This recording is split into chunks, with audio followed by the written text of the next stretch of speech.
Olá pessoal, espero que todos estejam bem. Então vamos continuar aí a nossa saga para ajudar nossas crianças a construir o autoestima deles e o amor próprio deles. Então se você tem interesse por esse assunto, fica até o final.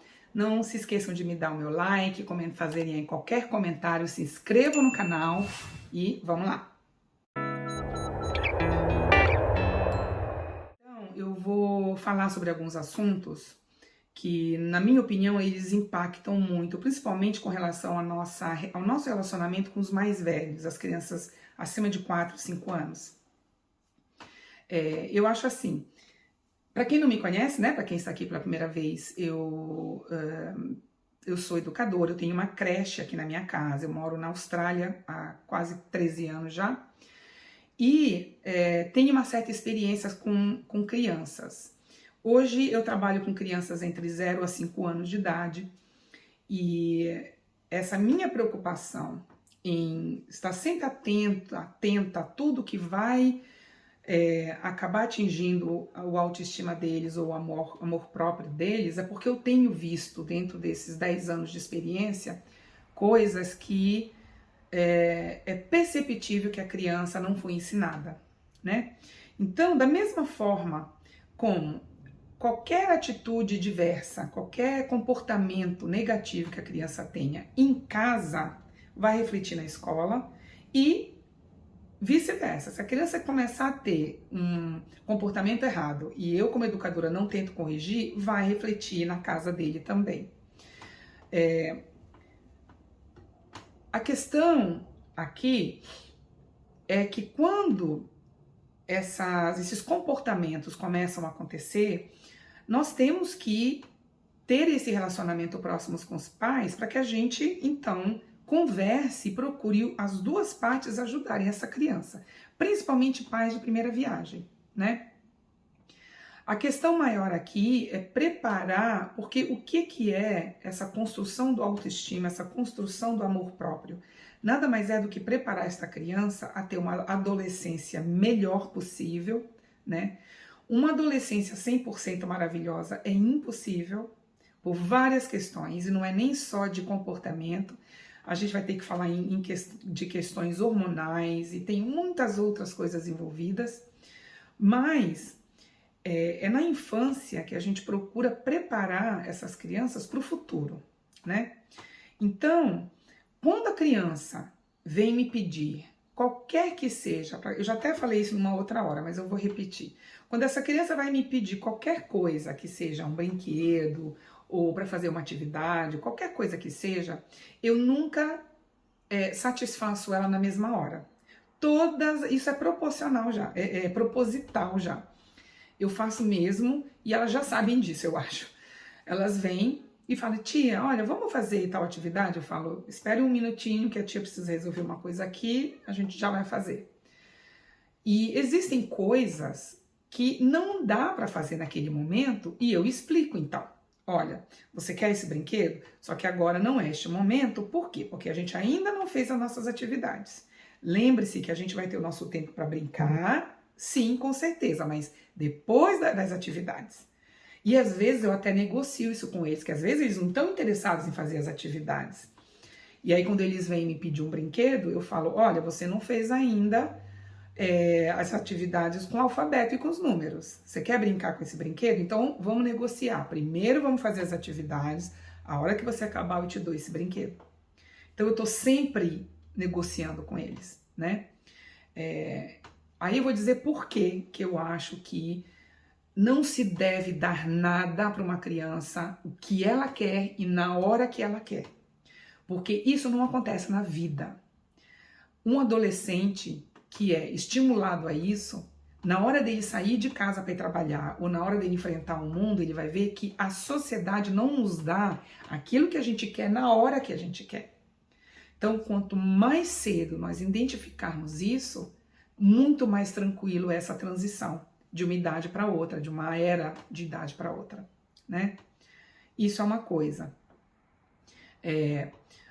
Uma outra coisa é que toda vez que eles estiverem em grupo, ou conversando, ou indo testar a nossa paciência ou a nossa firmeza, né? Porque aqui também eles testam, gente. Não pensam vocês, pais e mães, que eles testam só a paciência de vocês, não, viu? Aqui também. Então eles sabem que existem regras, que nós temos hora para tudo. Tem dias que eu dou um relaxamento com essas regras, claro. Bem, não dá para ser vida de militar, né? Existem, principalmente quando eles têm um comportamento positivo, depois de alguma conversa que a gente teve, eu viro para eles e falo, pessoal, olha, vocês foram tão maravilhosos agora que eu vou perguntar o que cada um quer fazer. E aí vocês vão ter o tempo livres. Aí eu vou contar como é que foi essa experiência. Eu sempre recebo pais e mães novos para vir conhecer a creche. Eu recebo uma visita da prefeitura, que é normalmente uma moça que ela vem, ela me dá a hora, o dia certinho, então eu estou com eles e eu já falo, olha, hoje a moça tal virá, ou a família virá para conhecer a casa, o que é que nós precisamos fazer mesmo quando chega a visita aqui?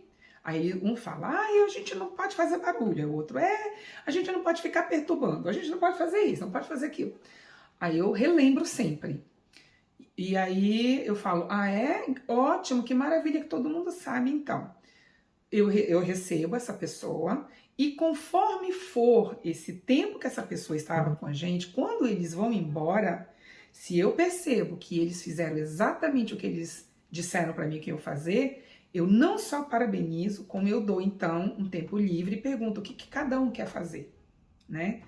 Então, essa forma da gente tá sempre negociando e explicando, porque a criança ela precisa que a gente explique. Essa explicação da vida, ela acontece desde os mínimos detalhes. Então, para você conseguir ter uma resposta mais positiva possível para o seu filho, principalmente para vocês, pais e mães de primeira viagem, conversem, expliquem o porquê, né? Eu vejo muitas das vezes os pais não terem paciência para explicar. Claro, existem situações e situações, tá, gente? Aqui é uma dica para comportamentos. Se você quer que a criança tenha um comportamento positivo, a gente vai conseguir com muito mais ser muito mais eficaz em conseguir se nós explicamos para essa pessoa, para essa criança o que está acontecendo. Tem uma dica que, inclusive, um pai e uma mãe, um exemplo clássico que eu tive disso, o bebezinho deles de 1 ano, já falando mamã, dadá, eles chegam e falam pra mim, olha, Cris, trocar a fralda dele é um inferno, ele não deixa a gente, ele mexe com as pernas, às vezes eu tenho que levar o meu marido, às vezes nós dois juntos. Eu falei, vocês querem trocar agora, só pra eu dar uma olhada? Eles chegaram no banheiro, colocaram a criança, deitaram a criança, já começaram a tirar. E aí, na hora que eles estavam ali, eu virei para eles e falei assim, posso dar uma sugestão? Eu peguei um carrinho, né, que estava ali perto, falei, dê esse carrinho para ele manuseando enquanto vocês trocam a fralda. Ele começou a se entreter com aquilo, eu já tirei a atenção dele da fralda pro carro. E aí a trocagem de fralda melhorou. Bom, depois disso, um dia qualquer, a gente conversando a respeito, eu falei, olha, eu aqui, desde bebezinho, quando o bebezinho chega para mim, antes de colocá-lo deitadinho para trocar fralda, eu converso, eu falo, olha, tá vendo aqui essa mesinha, essa caminha? Eu vou deitar você, tá bom? Aí eu já pego uma bolinha, qualquer coisa. Isso aqui é o seu brinquedinho. Então, enquanto você estiver deitado brincando, a Cris vai trocar sua fraldinha, tudo bem? Claro, é um bebê, gente, ele não vai falar tudo bem, né? Então aí eu pego esse bebê e aí eu deito. Da mesma forma que funciona muito quando você vai dar um remédio, quando você vai aplicar uma bolsa de água de gelo, na hora que eles batem assim, né? A gente chega perto, eu chego perto e falo para eles, a idade que for, olha, eu vou colocar na Cris primeiro, tá? Ó, é para tratar o seu machucado. Olha, tá vendo? Eu tô colocando na Cris, aí eu pego a mãozinha, tá vendo? Olha, não é nada, é só frio. Então vamos começar? Aí sim eu coloco na parte que tá afetada. Gente, isso ajuda muito, né? As crianças, a gente, querendo ou não, a gente não tem a noção do quanto elas compreendem o que nós estamos fazendo, para que elas entendam, para que elas consigam então deixar a gente fazer o que a gente quer. Isso ajuda muito. Ah, Cris, mas eu faço, não funciona comigo. Às vezes não funciona mesmo, minha gente.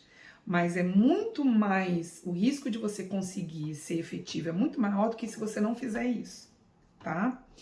Então, é isso, é na conversa, é na explicação, é em você ouvir a criança, é você fazer com que ela se sinta importante, que vai fazer com que esta criança entenda os processos da vida, para que essas crianças saibam que elas têm que esperar, que nada vai acontecer no momento e na hora que eles querem.